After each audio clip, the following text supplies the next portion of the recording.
One of the most common questions that we get is, when should I introduce dairy? When is it okay to have dairy? Should I have dairy?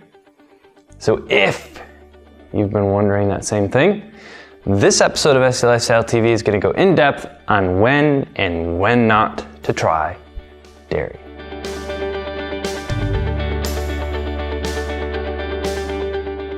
Hi, I'm Jordan Reasoner, and welcome to this episode of SCD Lifestyle TV, where each week we give you one simple actionable step that you can use towards better digestion. Today we're talking about moo cows. We're talking about dairy. Now, dairy is such a gray area, and there's so much stuff out there on the harmful impact of it and the beneficial impact of it, and raw dairy and pasteurized dairy and the type of cow and casein and lactose and when should I have it and should I not have it. And so today I'm going to try to clear some of that up, because it's one of the most common questions that we get here at SCD Lifestyle. Now, dairy in general is allowed on the specific carbohydrate diet. And when you talk about other diets like GAPS and Weston A. Price and Paleo, some diets allow it, some it's a gray area, some don't. And so we're going to dive into that a little bit here today. Now, generally speaking, with the specific carbohydrate diet, the dairy that's allowed is generally free of the lactose sugar. Okay, so we're talking about things like 24-hour fermented yogurt, things like hard cheeses, ghee, that type of thing. Okay. In other realms, we're talking about raw milk, or even eating, cream and things like that. So that's a whole nother issue at hand.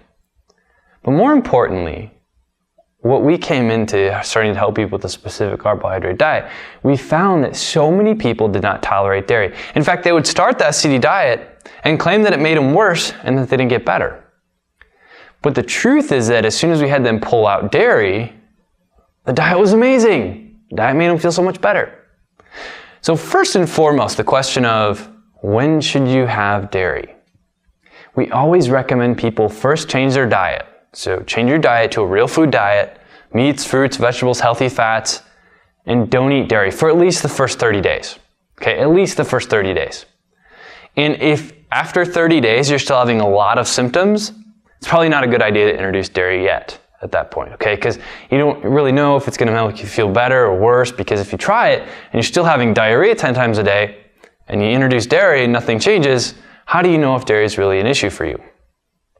Now, if you're somebody who has leaky gut, if you have ulcerative colitis, Crohn's disease, if you have IBS, if you have celiac disease or other autoimmune type conditions, you're probably not going to be a good candidate to eat dairy because of the casein protein.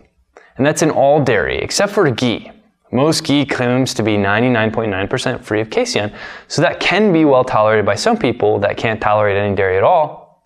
But generally speaking, most dairy has casein in it, okay? So if you're somebody who falls into that bucket of people, if you're having a lot of GI symptoms, you're having a lot of autoimmunity or leaky gut, you're probably not a good candidate for trying dairy right now. So wait at least 30 days. Now, ideally, you'd wait till your symptoms were under control. So if your symptoms are under control, that brings me to point number 2. You can introduce dairy step by step by step. So when your symptoms are under control, you have a good foundation. We call it the food safe zone. So you have a good foundation of foods that are making you feel good, and dairy is not part of that yet, that you can slowly introduce dairy and see how you feel. So start with ghee. See how well you tolerate ghee. Try it for about 3 to 4 days and see if you notice a change in your symptoms. Look for overt GI symptoms. Then look for things like brain fog or postnasal drip. Those are going to be signs that you're reacting to some issues there with the ghee. Now, if you tolerate that well, you could try butter, you could try 24-hour fermented yogurt, you could try to test out some hard cheeses that have been aged 30 days.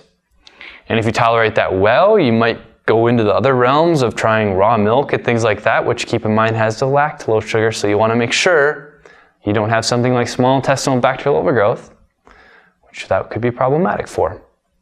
So those are the types of kind of step by step trying different degrees of dairy that's going to have more casein protein. And then at the very other end of the spectrum, if you tolerate all dairy well and your gut's healing well, then you try things that actually have lactose in it. Okay? So in general, the take-home points I want you to take home about dairy is that probably shouldn't start with it. Probably should just leave it out. Okay? Go at least 30 days, ideally till you have some symptoms under control, and then you can slowly bring it back in step by step by step. 3 to 4 days at a time, look for symptoms, Look for changes in anything that's going on in your brain or your gut. Okay, either one can have reactions if you have leaky gut. And that will really tell you whether or not you should be eating dairy at all.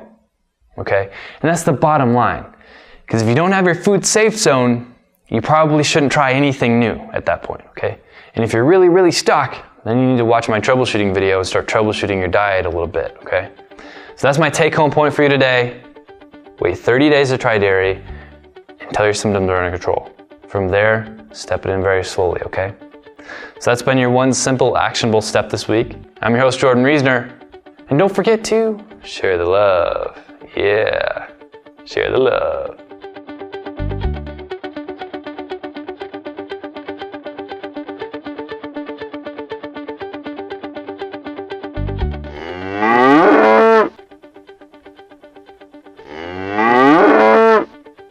I love it when people get into arguments about the ancestral point of view about dairy, like did we chase down goats in the wild and tackle them and tie them up and milk them and drink their milk and make cheese? I don't think so.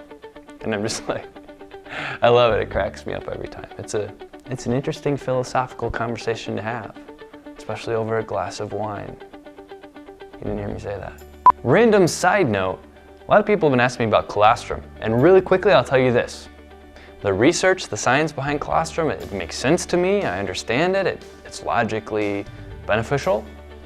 However, a lot of the research that's been published has been published by companies that produce colostrum for us to take. So there's a degree of unreliability there. On the other hand, I haven't heard a lot of anecdotal stories from clients or people that follow us who have said, yes, colostrum was the one thing that saved my life and stopped my diarrhea or finally took away my symptoms. I've never heard that from a single person. So yes, the research makes sense. Yes, there's some unreliability to the research that's being published. I'd like to see some peer-reviewed research coming out that is not done by, that's independent, that's not done by the people who develop the product. And I'd like to hear more anecdotal stories of colostrum actually working for people. So that's my 2 cents. If you want to try it, go for it, spend the money and see if it works for you. And if it does save your life, please let me know, because I want to hear more stories like that before I give more advice about whether or not you should use it. And that's my 2 cents on colostrum.